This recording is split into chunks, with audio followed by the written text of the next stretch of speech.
Welcome back to another UNC Tar Heels basketball podcast here on TarHeelIllustrated.com.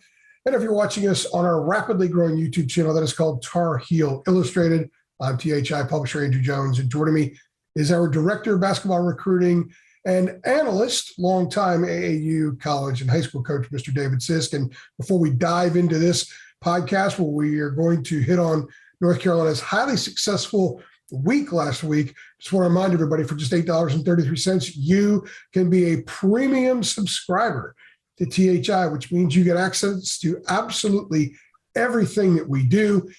Message boards have been on fire lately, a ton of information. Dina is dropping football recruiting bombs daily, sometimes 3 and 4 times a day, especially with signing day coming up. David's all over stuff.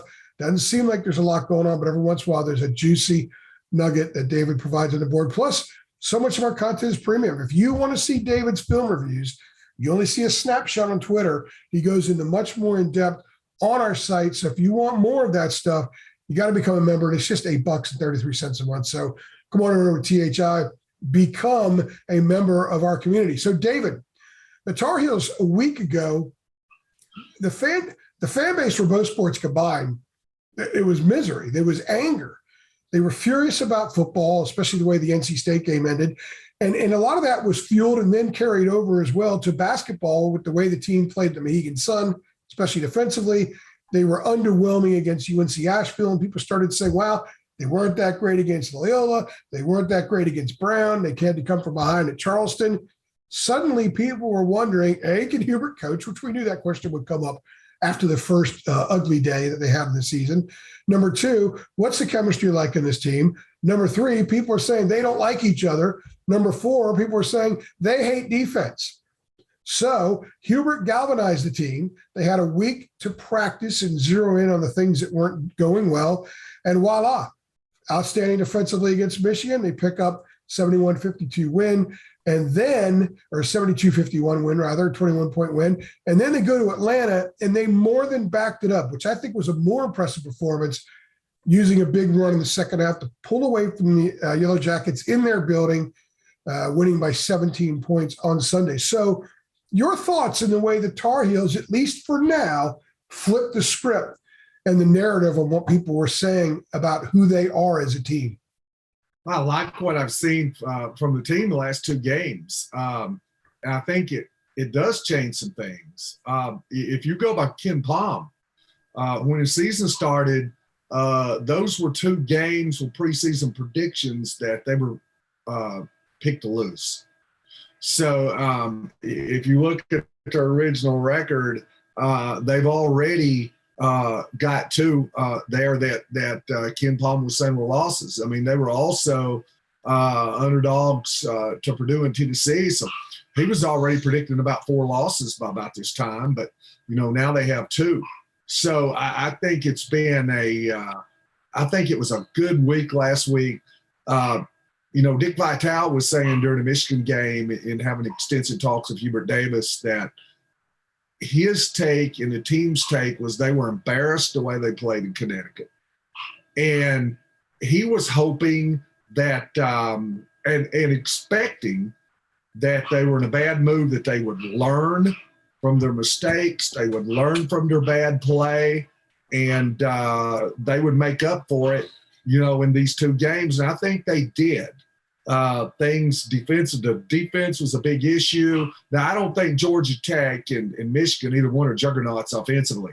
Now, I didn't see overwhelming defensive play, but I saw good defensive play, solid defensive play. And I think as good as North Carolina is when they have the ball and as many points as they can score, I made this point, they don't have to be great. So I like what I've seen. They've been competitive. I think they played with a high IQ. I think Hubert Davis has shortened the bench up a little bit. I think the rotations that they're comfortable with. And I've seen a team start to get its feel and make some strides. So do I like where the team's at after last week? Yes, I do. One of the differences in Hubert and Roy, and I'm not going to spend all season talking about the differences, but early on, seeing some differences, I think, helps us understand that the kids are getting a slightly different pitch than they got a year ago. So that takes time to adapt to. And one of the things that was very clear going into Atlanta, is Hubert said, look, we got to slow down Michael DeVoe. He's averaging 25 points a game. He was coming off a 3-game stretch in which he was averaging 22. He was getting 18 shots. And this was against teams like Georgia and against Wisconsin in the ACC Big Ten Challenge. He was scoring against quality teams. So one of the missions was to slow him down. Well, Carolina held him to 13 shot attempts, which I think was a good number. And they kept him, 8 points under his average, which, again, very good number, especially in their building. And he never had a stretch where he went off other than during that 19-2 run. When a coach says, here's our mission to stop this guy, and he makes it public, and he puts someone like Leaky Black on him and then rotates someone like Anthony Harris on him, and they do essentially stop him. They kept him well below his average. What does that say about the message being sent and the message that was received this past week? Well, I think the message sent was obvious. Now, I think even a novice knew that, if they're going to play Georgia Tech, you've got to have an answer for Michael DeVoe. He took 13 shots, 6 of 13 from the field, 1 of 5 from 3. Like you said, 15 points. And you're not going to stop him, but you can slow him down. And I think more than anything, I just look at the players' dedication to execution, I guess is the best way to put it. Mm-hmm. So, to do that in all the looks that you have to be disciplined. You're talking about a guy that's going to come off a lot of screens. How do you guard him off the screens? How do you guard him in handoffs? How do you guard him in ball screens? And you've got to be consistent doing that. It's just not something where you go out and say, all right, get up in this guy and slow him down. Georgia Tech is going to throw looks at you. They're going to put you in difficult situations. You've got to be prepared for that. You've got to be consistent with how you guard those strategically and effort-wise. I think they were. And I was kind of impressed, like I said, with the way that they defended him. And I think you're starting to see a team now that early on, I think there's reason for people to think, hey, they're not sold defensively. They're not buying in. This is a team that doesn't want to guard on that end. We all thought it. I thought it. But they've changed that narrative in the last 2 games. It looked to me like a team that was dialed in and a team that was dedicated on the defensive end. Yeah, and the difference in pitch, which I should have noted, was that Roy didn't publicly say, well, we've just got to stop this guy. We got to lock down on him, that kind of thing. He didn't really go that way. He was a lot more, we just got to do what we do and we'll be okay. But interesting that Hubert made a point of that last week. Before we get into some of the players individually. Can I say one thing here? Yeah. I would like, because I don't know if this will come back up, and I was thinking about it. I thought about it today as I was kind of putting some notes together. And I'll be honest, this is the first, I'll admit, this is the first podcast that we've done where I put any kind of notes together.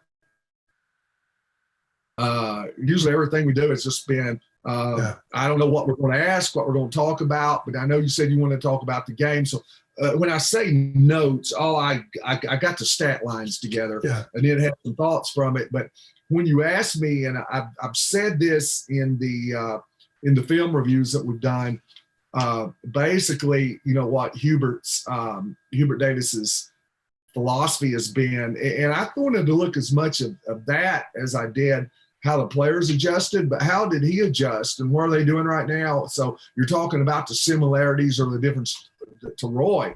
This is what I look at right now. I looked at a team early on, and I'm not so sure Hubert wasn't like the players where he's just kind of like, hey, let's get to know each other. Let's see what our strengths are, what our weaknesses are, and we'll adapt. So coming out of Connecticut, this is what I've seen. There is a game plan defensively, and that is we're going to ice ball screens, especially side ball screens. We're still going to play a drop coverage with our bigs on the screeners, but we're going to play ice it. And then what happens, we can play drop coverage because the screener's man is going to play off, and he's going to play on the opposite side of the screener that the ball handler's man's playing, because they can reject the ball screen, make that drive. But when you've got that screener's man there, that takes that away. That's how you guard it. They're going to go over the top and be very aggressive on handoffs and steer the ball handler toward the drop coverage there. They're still playing it. But I did notice Georgia Tech made adjustments yesterday where they said, all right, and Michigan did too, what we're going to do is we're going to start screening the other direction away from the baseline. We'll put the screeners back to the baseline on the side ball screen and direct the ball toward the baseline. Now, you can't ice that. The only way he did that, I see Armando Bacot really being aggressive and hedging up above the screen, which is kind of like we talked about. So they've been prepared for any adjustment. So it looks to me like that's what they want to do. Offensively, go ahead. Well, stay on defense there for a second. I thought they did an outstanding job Sunday with the handoffs. They didn't. Tech likes to do that. They like to get the ball in positions where the guards can get it and immediately make something happen. And that wasn't there. Other than that, even in the 19-2 run, that was just threes, a couple more secondary break threes. They weren't total breakdowns defensively. It was more Carolina's offense that led to some of those baskets with some poor shot selections, turnovers, and all that kind of stuff. But I thought that they took Georgia Tech out of its comfort zone a lot Sunday and doing what you're saying right there. And let me ask you, in that drop coverage, how much do you think that took away, limited Georgia Tech's driving on Sunday? Because to me, my impression was they had a few drives and other stuff. It just wasn't there, whether it was the guy on the ball defensively or whether it was help. And I asked Caleb Love about that, and he said, we were helping the helper. I've not heard these kids talk like that yet. They're talking about helping the helper. So one guy moves, the other guys move along with him. It's not just an isolated movement. It's more team defense, man-to-man team defense is what they were talking about. And it told me that they were quite connected with what each other was facing defensively. And they were chatting it up. Even in a pretty loud arena yesterday, they were communicating well, because a couple of the kids pointed that out. Leakey pointed that out as well. Helping the helper, I've seen a lot of that in scramble situations, and we've highlighted some of that, where if a man gets beat on the dribble, the next guy comes up to help, they kick it to the helper's man, and they're rotating. Yeah. You can see communication, they're rotating. So if I'm guarding, and I'm just looking, if I'm guarding Khalid Moore and Michael DeVoe kicks it to Jordan Usher, I'm leaving my man to go take his, and then somebody else is taking my guy. Now, on the ball screen coverage, a lot of times when you've got the drop guy, you're going to have that roll or you're going to have that pop. Well, the drop guy may be occupied with the ball handler as he turns it up. In a perfect world, it looks to me like what they want to do is go over the top of that really hard and fan or really push and direct the guard into the bigs that are walling off the paint. And they want the shots. They're not going to be overpowering. They're not going to be smothering. They're not going to be any of that, but they're going to contest shots. And they're going to have hands and faces when you shoot. It may not be sexy, but it's effective. Yeah. So, that's what they want to do. So, in that situation, if you've got Bacot in the lane, and Bacot's man's rolling, but he's occupied with that ball coming in, well, somebody else has to help off on Bacot's man. So, yeah, they're doing a lot of that, because in this, it's just they're not sticking them out there in one-on-one defensive situations. So, yes, I can see helping the helper, absolutely. Okay, well, you started to go on to the offensive stuff, so why don't you go back to that? On the offensive side of the ball, I've seen similarities to what Roy was doing. They still run some of the stuff. Now, the difference is, and you got to remember, Hubert put this roster together. So I think that the one thing you look at, Hubert was adamant to go out and get a stretch forward. So, Manick can step out, Garcia can step out. So you've got a different look. And you're not really playing two bigs down on the block. There's more driving space. That's a big difference. And once Manick does his thing in the initial look, him or Garcia, the one, if they're in there with Bacot on the floor, they're going to pop. If Manick's in with Garcia, Manick's going to pop. So, they're really playing. They may play some of their old looks, some of their slice cuts, cross screen block, But then what they're doing, they're not putting that other post down on that other block just to bang and get offensive rebounds. They're pulling that 4 guy out. Sliding out, yeah. And they're letting them go one-on-one. But one thing I've noticed too, they've played a lot of yesterday. I watched, in the second half, they ran about 3 sets, and that was it. They ran Bacot ball screening, Brady Manick running the back screen for him, and then Pop and Ella Horn set. And they run a bunch of horn. Then they went from that to basically Manick clearing out to opposite corner with a hammer screen, opening Bacot's high ball screen and roll, and Manick's out in the corner. So, and then they ran a little cross screen action, little or big, where Caleb Love cross screen for Bacot, and then came off a down screen for Manick to pop to the top, and then Manick cleared out. Those were the 3 looks they ran. In times past, you could look at North Carolina, and they would run, and they were just – Roy was a brilliant offensive coach. He might run several different sets, and I'm not saying Hubert won't, and I see a lot of comparison there between the two, but it looks to me like on both ends he's really tried to simplify things, because you've got guys who can score, who can execute, you've got guys that can shoot, you've got guys that can score on a block, and as long as they're not turning the ball over, you've got guys who can execute and make shots. So I think he's saying, hey, we like what we've got. We're just going to simplify this, and we're going to run a couple of plays and just let them play off of it. And they're making really good decisions. After the first option may be taken away, if they run the same play, it may look like something totally different how they score and when they score, but they may be running the same exact set. They ran the same time down the last time down the court. Now play gets extended. They have to go to the second, third, fourth, fifth option, but they're making great decisions. What I saw in the second half yesterday, what I saw against Michigan. So, it's been, to me, they haven't scored as much the last 2 games, but it's been more controlled. It's been more half court. And I really like what I've seen from the offense. It's been a high IQ offense of guys that can put the ball in the bucket. Yeah, and one of the reasons they were able to run just a handful of things and succeed with it on Sunday is because they were fully connected. They had great spacing. They had really good recognition. And when you've got guards like Love and Davis out on the floor and you spread that thing out, you don't have to run a lot of bells and whistles on that stuff. You can simplify. And I'm telling you, our vantage point on press row is on the second level, but just on the front of the second level.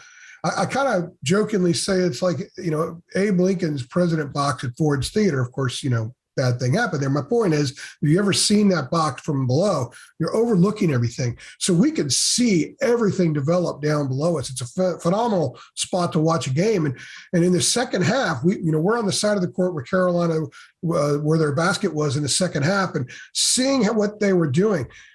Hubert's like, look, they can't guard. They have nobody that could guard Caleb one-on-one. They have nobody that could take RJ, especially the way he was playing off the dribble. We spread that stuff out. If they come over and bring a second guy to help, we've got so many other options here. And what happened is they were forced to do that because RJ and Caleb had so much success. And what happened late, they started fighting Manick. And Manick scored 12 points in the last 12 minutes of the game. And so the options were there. But I think the simplicity of it was what was so beautiful about it, David. Yeah, and, I just look at the team, and I've got the stats. I took the 2 games from last week, Michigan, Georgia Tech. So they shoot 50.8% from the field, 50% from 3, 18 to 36. So when you can shoot, and think about this, Kerwin Walton so far, if you've had a question, what happened to Kerwin Walton? I mean, he was 0 for 4. He didn't score a point in those 2 games. And you're looking at a team, like I said, that made 50% of their threes. Now, here's a key factor. But let me jump in real fast. Caleb and RJ combined 12 for 21 from 3 last week. 12 for 21 and 28 for 56 altogether from the field. So those, when you have guards shooting 50%, you've got something to talk about. 15 assists to get 7 turnovers. In fact, you can look at the team and say, man, turnovers. And the first thing you think about your ball handlers, a lot of the turnovers, you look at yesterday, the turnovers coming from the post. Yeah. The bigs were making them. So I think the guards, we said we thought Caleb Love and RJ Davis would be much better this year, that they would play with more confidence, that the floor was going to be spaced a little bit more. That's kind of in their wheelhouse. And they've done that. And then when you can start making shots, so, the offense starts clicking. So when I see RJ Davis and Caleb Love, now can they turn it on at the same time? And we saw them do it yesterday. I'm looking at numbers. RJ had 23, Caleb had 17. Against Michigan, Caleb was a leading scorer with 22, and RJ had 9, didn't play quite as well. But one thing I take from yesterday, those guards, when they play together and they're both clicking, then other teams have got a problem when they're both on because they're talented. Now, the other thing I want to kind of look at was, can you get your bigs dialed in? Because as well as they played the last 2 games and their offense has played well, they still haven't had a game where everybody's been dialed in. It's like when Garcia has a really good game, like he did against Michigan, Manick hits some shots, but Manick's not on. And then when Manick's not on, Garcia, we didn't mention his name a whole lot yesterday. So when they could all kind of put it together and get on the same page. Now, I do have some questions if that's possible that Manick and Garcia can be on the same page together, because I do think that's kind of tough, because I think Garcia is better at the 4 than he is the 5. We've discussed this. So I think Garcia's better when Bacot's really clicking at the 5, and then he can step out. If Bacot's in foul trouble and Garcia has to go to the 5 and Manick goes out to the 4, then I don't think Garcia is quite as effective. But I think the reason is because teams are going to want to double Armando in the post. I don't think you have to double Manick in the post. If you just play him straight up and defend him pretty well, you increase the degree of difficulty on a lot of his stuff in the paint. He's got a nice game there. He's got some crafty stuff, but he's got to work harder to get that stuff off than Armando does. And so when Armando's in the game and Dawson's out there at the 4, Dawson, the focal point is going to be whoever's on the ball, Caleb or RJ, and then Armando. And Dawson's kind of like the third option there. But when Manick is in the game, I think teams can probably hedge out a little bit more, keep an eye on Dawson, because they don't have to double Brady in the post the same way they do Armando. Do you see that? Yeah, but I like Dawson. The thing I kind of look at, though, if you look, I understand that, but I think Dawson's more effective out on the floor. He can pull a guy out and drive by him, and I knew he could shoot the 3, but he shot the 3 really well so far. So that's what I'm kind of looking at. But I think eventually they can get that going together. But they've had some good high-low stuff with both of them feeding and both of them receiving. And we've started to see a little high-low this week involving Armando too. So I think some of the chemistry between the 3 of them is picking up a little bit.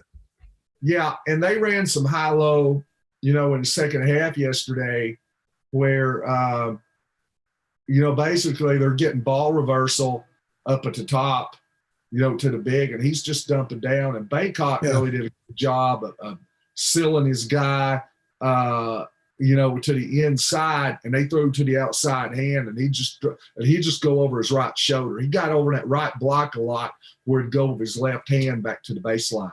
So yeah, I thought they did the high-low. I thought worked well.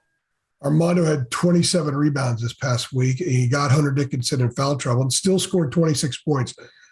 I thought it was a very, very positive week for him, a mature week. He had a move yesterday. I talked about it in our 3 things video, where it's in the second half. He got the ball. He had to step out of the lane off the block to catch the pass, caught it, squared, made a move with the dribble, used the baseline and the dribble, baseline his advantage, got to the basket, squared, and scored over somebody. And that's one of those things that you can see the sweat in June and July on a play like that, because it was so efficient.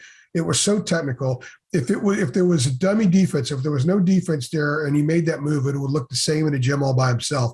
That was a very impressive move. I think the I think the way that he's trimmed off a lot of fat off his game, and the way Caleb and RJ, especially Caleb, has trimmed off a lot of fat in his game as well, have made them far more efficient players. And because of that, they don't have to race up and down the court and fast break you to death to get buckets. I think they're a good half-court offensive team, and they're going to get better. And they're going to get better, especially when the chemistry with the bigs, whatever that rotation is, whatever two are on the floor, when that improves. And I don't know whatever they're going to get from Kerwin. I think that they're going to have nights where they need another shooter out there. They didn't need it this week. They got a lot of minutes out of Leaky and Anthony Harris on Sunday for defensive purposes. Both did a nice job on DeVoe, and Anthony Harris gave a little bit of offense, which is kind of rare. He doesn't do a whole lot of that, but at some point they're going to need to find a spot for Kerwin. But David, unless it's when guys are off, I don't know where that's going to be, because Kerwin doesn't explode off the dribble. He's not a lockdown defender. He's not a great passer. He's not snaring missed shots off the glass. What do you see his role being? Or do you think other parts have to still fall into place and then Hubert will figure out Kerwin's role? Well, I think you just kind of let a shooter. I think you trust a shooter that eventually they're going to come around. And you know what what Kerwin's role is going to be is to make 3-point shots. That's his role. That's what he brings to the team. And I don't think all of a sudden Kerwin Walton has forgotten how to shoot the ball. And the thing that's been surprising a lot this year, he's had a lot of wide open threes. He had several wide open threes up at Connecticut. Sometimes when it appeared like they were going to make a run and he didn't, he missed the shots. I think they'll eventually come. You just got to let a shooter round into form. Then the thing I'm seeing right now is as far as the contributions, as deep as this North Carolina roster is, there were really 6 guys. Right now, yeah. Love, Bacot, Garcia, Manick, and Black. This last 2 weeks. I mean, Leaky Black was averaging 7 points a game. But if you look at shots, Davis took Caleb Love by far had the most, 34 shots in 2 games. The rest of it is, a pretty narrow window. Bacot shot 21. So we're talking about Bacot. He's doing things in rhythm. He's 12 for 21. So he's taking 13 shots less than what Caleb Love did. And he's fine with that. And you're talking about how well he's played. It's not been like – they've been a lot of inside out. And one thing I like about him, he's getting the ball inside. He might draw a double team. You saw it yesterday. He's kicking out of the post. RJ Davis made a 3 up top after that. So, moving the ball well. RJ Davis, 22 shots. Bacot, 21 shots. Manick, 19 shots. Garcia, 13 shots. Leaky Black, 6 shots, but he's averaging 7 points a game the last 2 games. So that tells you how efficient two of those shots were putbacks. So right. He's not getting a lot of stuff out of the offense, but I thought, he hit a 3, I think, against Michigan. Hit a jumper, a 3 against Michigan, or maybe it was against Asheville. A lot of people were dogging him, and you and I talked about it in the offseason. That, look, I thought Leaky, in a more narrow scope to his role, would be a player that we'd see less bad stuff from. Because last year he was in a position where he was taking shots that he probably shouldn't have been taking because somebody had to take the shot. The offense was stagnant. They were clanking into each other, and somebody had to put the ball on the floor and, get it toward the rim, see if the ball goes through and get you some buckets. And other than the Miami game when he incredibly hit 4 threes, he didn't really have a great shooting year, wasn't able to produce a whole lot. And people kind of judged him based on that. But I really like what I've seen from Leaky. Yeah. And this was what goes back to the Kerwin thing that I brought up a second ago. As long as Caleb and RJ are scoring and Armando is getting shots and one of the other bigs is getting shots, you can live with Leaky out there because you don't need 5 scorers. And that's why I asked about Kerwin, because Kerwin doesn't yet do the intangible things that Leaky does. Leaky had 11 rebounds against Asheville. Leaky's a guy that will get you putbacks. He can rip and run and get you in the break and pitch it ahead. He's a guy that's not going to get in the way. He's going to move. Even if he's not getting shots, he's going to move, and his man's got to chase. Kerwin tends to stand a little bit more on the perimeter. And if he's not getting shots, you kind of wonder, okay, well, what else is he going to do for you? That's why I asked you that question. And I think the answer right now is, as long as those other guys are shooting and Leakey's playing the way he is defensively and in the other areas of intangibles, I don't know how much room there is for Kerwin to play the kind of minutes he did a year ago, which goes back to what you said a few minutes ago. Right now, this is kind of a tight rotation. 6 guys, 7 guys. Justin McCoy did not play Sunday. He played like a couple seconds, I guess. He didn't play against Tennessee. We've seen him trim down a lot. We haven't yet seen Styles or Dunn enter into the picture, which might happen. You know, I would think that the reason they haven't been playing is because of defense.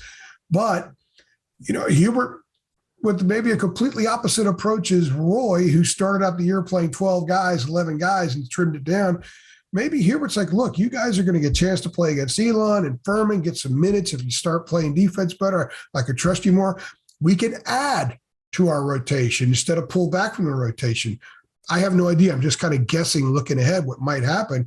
I could kind of see that happening a little bit, because as it is, David, if he goes 7 the rest of the way, with a couple of minutes here and there from a few other guys, could wear this team down. I've seen teams that are really good this time of year, but don't have great benches, and they wear down. They're tired. Their legs are heavy when they get to March, and there's not a whole lot they could do about it. I'm still a guy that likes to play no more than 8, 9 at the most. And I understand what you're saying, but I think within that rotation, I think if you can limit guys' minutes down to the low 30s, somewhere like that. You know, you don't want to be in a situation where you're playing a guy 38, 39 minutes every night. Yeah. I think, you know, if you can get them down to 31, 32 minutes and be able to rotate guys during that time. Now, you know, Kerwin Walton, even, you know, with those 6 guys we talked about, he's still getting minutes. So, you know, and I'm with you. I think, you know, try to get some of those other guys. And if you can get one more guy and play that rotation at 8, maybe 2 more at 9, I think that's the perfect world, because you do want a little bit of a bench. But they need a little, hold on, before you go, they need a little more zing from the bench. They need a little bit more spring, a little more bounce. Dontrez Styles has those things naturally. If he could be trusted on the defensive end of the floor, I think he's a guy that could help. It'd be a nice, if you could think, okay, what do they need to add? Let's cut out the guys that have been the core. What do you need to add? Well, okay, how about a guy at 6'6", 6'7" range? He plays a little bit bigger than that at times. He can play outside. He's got some bounce, some spring, a little energy. He kind of elevates the athletic component with the team. Dontrez would be that guy. If he could get to a point where Hubert can add him to the rotation, I think that would be good for this team to have one more really good athlete out there. Because, you know, when Anthony Harris gets on the court, it's obvious that, oh, hey, here's a really good athlete out here. Not that the other guys aren't, but he's a high-level athlete. He's not a high-level basketball player, but he's a high-level athlete, and sometimes that works to his advantage. If they had another guy like that, I think that would help this team down the road. Well, yeah, and I want to go back to Kerwin for a minute and Leakey. It's a different team so far this year. We're talking about, like we said, 18 for 36. It didn't seem like they made 18 threes all year last year. This is good. This is a good three-point shooting team so far this year. When you look at bringing in Manick and Garcia, but you look how Love and Davis have picked up their game. Scoring, but shooting the ball from outside. So what happens is your roster is really different. And you think last year there was pressure on Kerwin Walton to make threes because nobody else could make them. And when I thought it made Leaky Black look a lot less effective than what he actually was because of last year's team, because they were such a poor shooting team last year. You were kind of lucky when you saw Leaky Black miss one. You were going, "Oh, what's he doing in there?" He's, you know, that's the guy that can't shoot right there. Well, the thing was, they all struggled shooting, and with exception of Kerwin. Now this year, you've got other guys who can shoot the ball. Now, if Kerwin starts making threes, man, that's gravy. You know, if he does it, but now you look at it, it's like you say, you know, Leaky can really fit into this more because I'm looking at the last 2 games. Love 19.5, R.J. Davis, 16. Armando Bacot, 13. Brady Manick, let's say he's in 8.5 points. So that's right at 56, 57 points a game with those 4 in, and they're all averaging close to double digits or well in double digits. So you've got a bunch of guys can score there. So like you say, that defensive ace fits in good, and it's not like, well, we don't have to have Kerwin shooting. Now, they need to get it throughout the year because it's going to help. But I have to feel like Leakey has to feel this year like he's got a much more defined role that's needed within this roster. You're a coach. You've been coaching for a long time, and you're the perfect guy to ask this question to. And I wrote about it after the Michigan game, about the importance of that week they had between Asheville and Michigan. Prior to that week, they played 4 games in 8 days. Yep. 1 game was at home, 1 game was in Charleston, South Carolina, and 2 were up in Connecticut. So with the NCAA mandated 1 day off every 7 days, they had to take a day off in there. They had to travel to different places, and they had to play 4 games. So stuff that was ugly at Charleston and was ugly at the Mohegan Sun and was ugly against Asheville, they didn't have time to really fix that. It's one thing for the coach, for Hubert and the assistants, to talk to the guys about it. It's another thing to get into practice and just kind of break down and go back over and fix it. They had a week between Asheville and Michigan to fix a lot of things. How important is it to be able to have those stretches a couple of times during the year where you could do that? Because Hubert said after the game Sunday, sometimes you just get in game mode, and it's really hard to fix things when you're in game mode. You just put your head down and you just truck right on through the games. And when you get that open place where you can breathe and exhale and say, okay, guys, this is what we learned. A, B, and C, that ain't cutting it. We got to fix that stuff now. How crucial is it to have a couple of those stretches during the year? I've heard NBA coaches even talk about, they hate it when they've got, consecutive days of games that they want 2 or 3 days off where they can practice, and you wouldn't think that'd be much. It'd be like, hey, instead of 6 games this week or 5 games this week, we really need a week where we play 3 so we can have an extra day or 2 of practice to fix things. So if they need it, how much more would a college team need it? Exactly. And I think one thing, too, in a situation where you can get off a little bit, you've got Thanksgiving, you could probably have a 2 a day, maybe even throw in a 3 a day there. And I always like to call it during that time, and I don't mind a team playing a week schedule at that point, to really call it what I call boot camp, where you are, let's say you play a really good team early, and then you take you start playing some weak teams, and you might play twice a week, and then you've got that stretch where you play once a week, and then you just improve, and then you look, you're in December, and you say, okay, let's see how much we've improved from early November, early December. But you're seeing North Carolina make those improvements during the week. And listen, against a good schedule. North Carolina didn't win these last 2 games because they got red hot from the field and couldn't miss, or they were making 3-pointers or something like that. They won because they executed. They won because they really had a philosophy and a strategy on both sides of the ball that the players had bought into. They were communicating, they were defending, they were playing for each other. And, you go back and watch the 2 games against Tennessee and Purdue, and watch the 2 games, just the execution and effort. Polar opposite. Night and day from going into Michigan and Georgia Tech. So obviously it was important. Can't state enough how important it was. When they beat Michigan, the message coming from the team, the words coming from the players were, everybody was dissing us, people were dogging us, they were telling us we stink defensively, we don't care, et cetera. And they used that as fuel. And I talked about this a little bit Sunday with the video that Jacob and I did. And I said the challenge coming to Georgia Tech was connecting it. Hubert said the same thing to them. He called it validating the victory. My thing was, you could go to that well a couple of times a year about disrespect, but you can't do it every time because it's going to lose its effect.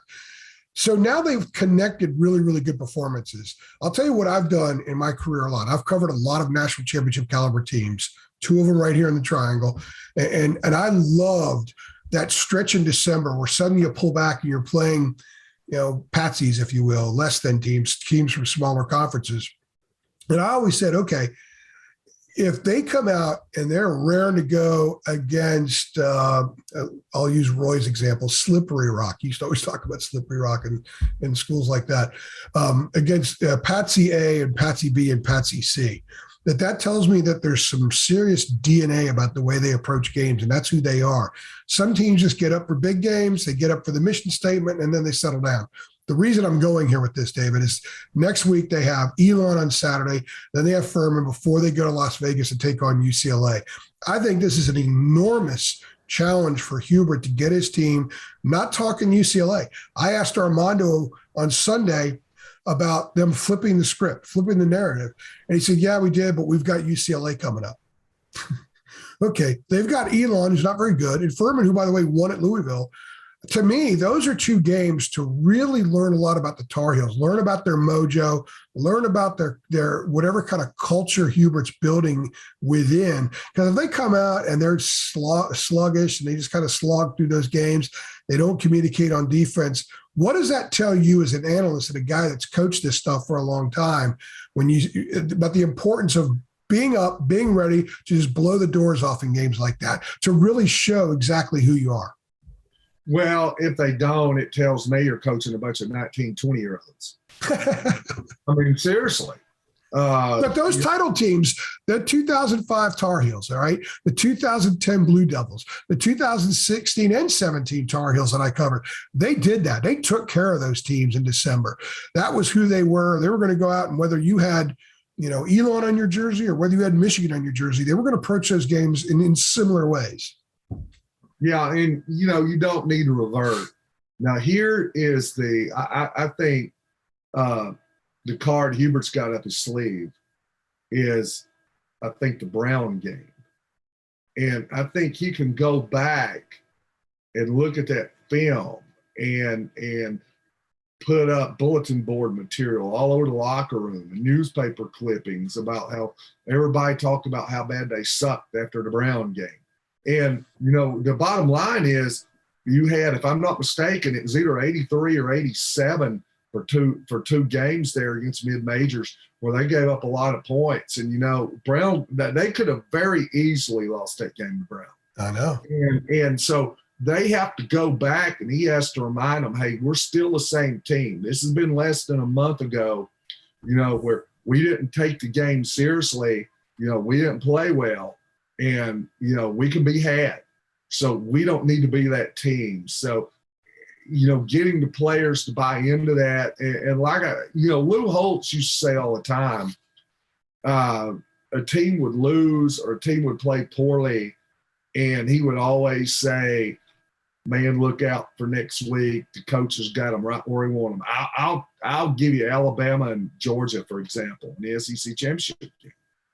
Nobody gave Alabama a chance. The way they played against Auburn, I mean, if Tank Bigsby slides down, Auburn beats Alabama. Yeah. And it wasn't just that game. It was they were Alabama the last 5 weeks of the year. Florida misses an extra point. They run down an LSU running back on a long run late in the fourth quarter inside the 10-yard line after he was well inside the secondary. They could have lost 3 or 4, and here's Georgia just rolling through everybody. So the thing was, Alabama heard, I'm sure they heard all that. They didn't have a chance. And I'm sure Nick Saban used it. But more importantly, Georgia may have heard how Alabama didn't have a chance. Yeah. And I wonder what. So, it's all psychology for coaching. You've got to be a psychiatrist too. So, Hubert, he's going to pull out all the stops, I think, before those games to make sure his team's ready. I look forward to these games because I've always learned a lot about clubs, about individual players, about the disposition of a team. And so these are two very important games. Carolina fans need to understand that part of this team's growth and process includes having to play these games, having to prepare better than they did the week before, having to approach these games in the right kind of way. So that's why they are big games. And quite frankly, this team needs to win.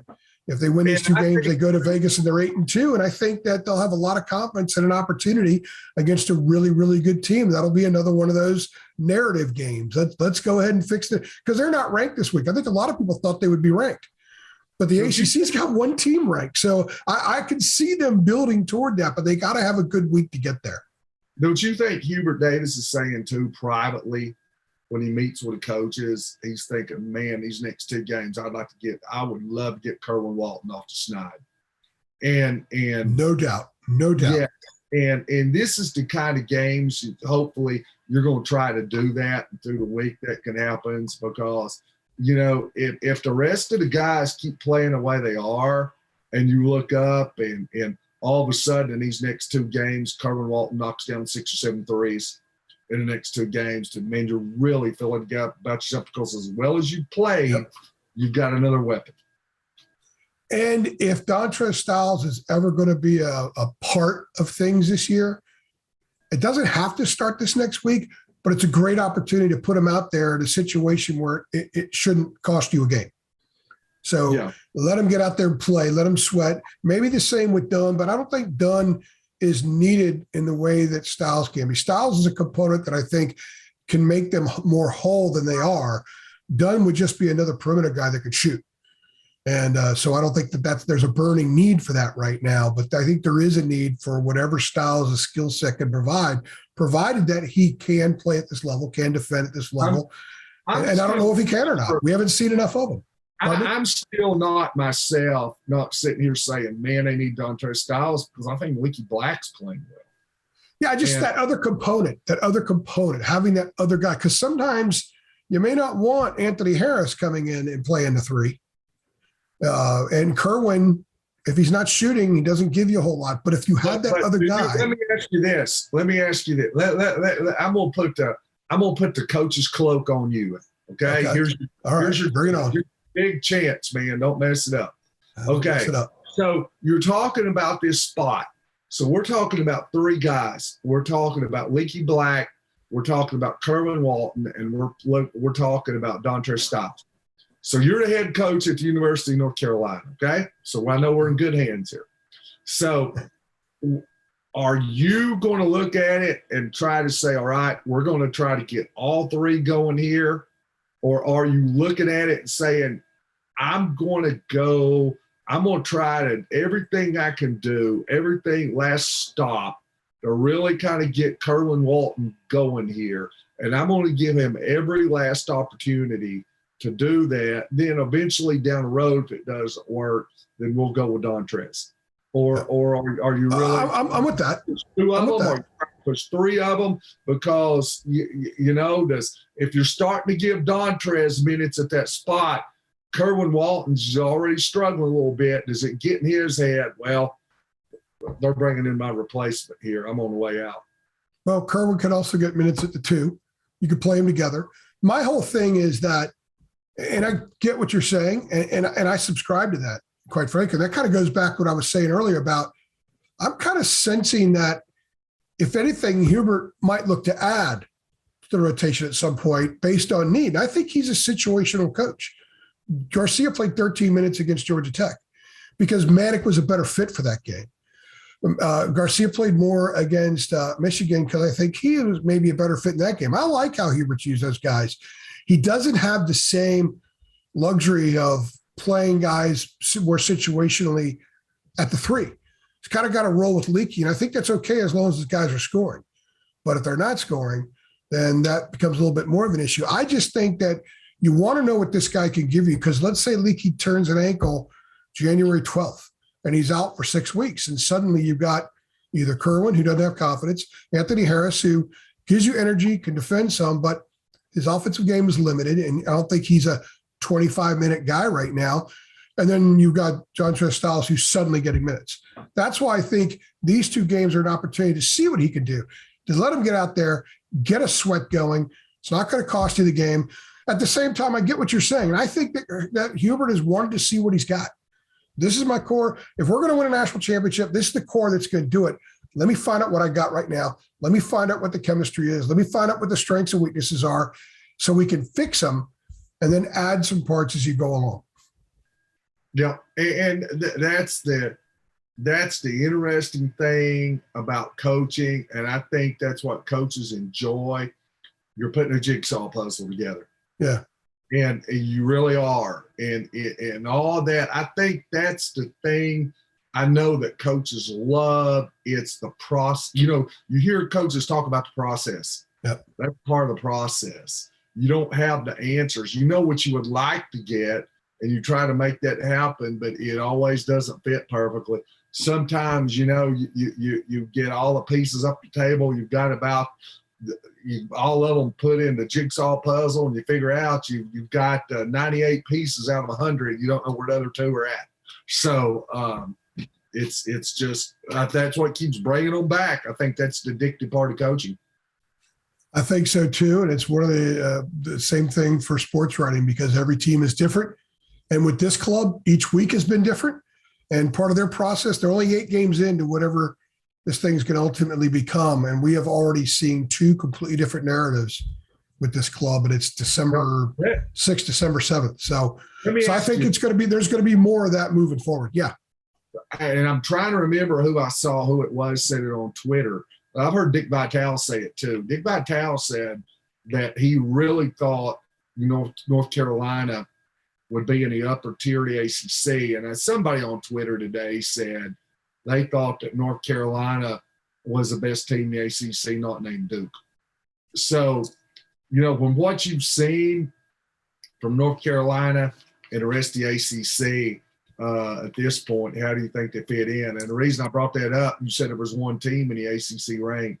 Obviously, Florida State's not as good as what they've been. It doesn't look like Virginia's as good as what they've been. You could certainly make the case that North Carolina is played it would definitely play its way into the top 2 or 3 in the ACC. Well, with this last week, yeah, Florida State, they're missing some guys. They went to Purdue, and Purdue's just playing. If I'm a Purdue fan, I'd be concerned about how well they're playing, to be honest with you, because they could be playing their best basketball now. They do this a lot. Purdue does this a lot. This is true. Big Ten teams do this a lot, actually, too. So I think right now, I picked them second in the league in the preseason poll. And, what they've been so far, I don't know from one week to the next what they're going to be. And I think it's going to be that way for a while. I like what they did this past week, mostly because the players are starting to sound a little bit like Hubert. They're echoing the things that he tells us. And I don't think they're doing it for show. I don't think it's rehearsed. All schools, their media relations departments, they talk to the kids. They teach them about dealing with the media and stuff. But these kids are saying things because seeing is believing. The beautiful thing about Wednesday night for this club is because Hubert's like, okay, you guys do this, this, this, and this, and you're going to be a really good team. Well, they did it, and they were a really good team. So do it again and see how much fun it is. They did it again. So for this club, this program this week had its best week since Cam Johnson and Luke May and Kobe White and Kenny Williams were there. And none of these kids have really experienced that. Leakey was on that team, but he was injured the last 2 months of the season. He got injured in January at Georgia Tech. So there's a lot of firsts for this club, and I think they like it. They like that feeling. So I think they're going to keep getting better. The chemistry is going to get better. The whole Manek-Garcia dynamic is going to improve as well. So I think right now they're probably the second best team. I think Louisville, now that Chris Mack is back, and Mike McKees did a nice job there. I think Louisville's a club to look out for. I think they could be dangerous as the year goes on. I still think Florida State's going to be really good. Leonard's an outstanding coach. They need Raekwon Evans healthy. And but I don't think this league is that good. Syracuse is a club that could beat anybody in America on any night and lose to anybody in America on any night, which is a typical 10-10 in the ACC Boeheim team, to be honest with you. Virginia's not an NCAA tournament team. Virginia Tech has nice parts, but they're not very good inside. Wake Forest is kind of intriguing, but they haven't played a lot of people. Let's see what they do when they play some more people. It was a nice win at Virginia Tech. I think if Georgia Tech had a post presence, I think they'd be a really good team. But they have no inside game, none at all. And Miami's just kind of going through the motions. Brad Brownell's got a little bit more scoring, but I don't think they're as good defensively. I don't think the league's that good. I think there's maybe 5 or 6 tournament teams. NC State could be one of those teams if they could find a little bit more punch. But there's a lot of mediocrity in this league. So, yeah, Carolina, I think should be the second best team. I don't think anybody's close to Duke right now, but I do think Carolina has the potential to creep closer and closer to the Blue Devils. And, I was looking at Ken Palm, they had North Carolina outside the top 50, to start the season out. And, they've been right between that 50 and 55 range pretty much all year. And now they've started climbing. They're up in the high 20s now. So, Stoke had some good wins, starting to get some respect. So, I understand with the 2 losses and what they've had the last year or two that a lot of people around the country are not buying in yet. But, they've got the chance to make some believers. I think they'll eventually play themselves into a top 20. I really do. Oh, I think obviously the opportunity is going to be in, 11 days. It's going to be a great opportunity for this team when they play UCLA in Vegas. And the way they played this week, they can win that game. I wouldn't project it to happen right now. But even if they don't, but if they win a back and forth kind of thing where they play mano a mano with them, I think they can still get something out of that. Because ultimately, this club with the ACC being what it is, if they can catch fire and win a lot of games in the ACC, build up a lot of confidence and get better in the process, they could be a dangerous team come March, no doubt. Well, I don't want to hear you gripe about taking the red eye to Vegas. No red eye. I'm going flying in that morning. Or Friday. I don't want to hear it. The only griping I'll let you do is if you say, well, I'm driving from the Triangle to Vegas, and hey, buddy, what are you doing? I'm in Shreveport. So, I'm not a big Vegas guy. I like people watching, and there is no better place on earth. South Beach, if you can get a seat outside, and Vegas, 2 best places to watch people. Fascinating. I agree with that. But I don't gamble, and I don't take in a bunch of shows. I just like to walk around and look at people. It's kind of sometimes be glad that I'm not spending thousands of dollars on machines and stuff that they're spending. So, but they all look like they're having fun. That's for sure. I went to Vegas 20 years ago. Last time I've been there, and saw Don Rickles. Really? Oh yeah, saw Don Rickles. Yeah. Nice. Yeah. What was he doing? I went to his show. Oh, went to a show. Okay, I thought you said because you can see a lot of people in Vegas. The Desert Inn. A lot of people walking around that are somebody, Oh yeah, absolutely. There's probably so many people, a lot of people walking around there that are somebody you don't know who they are. I just like the ones I've walked by out there and didn't even know them. I wonder how many people watching this video knows who Don Rickles was. I'm telling my age.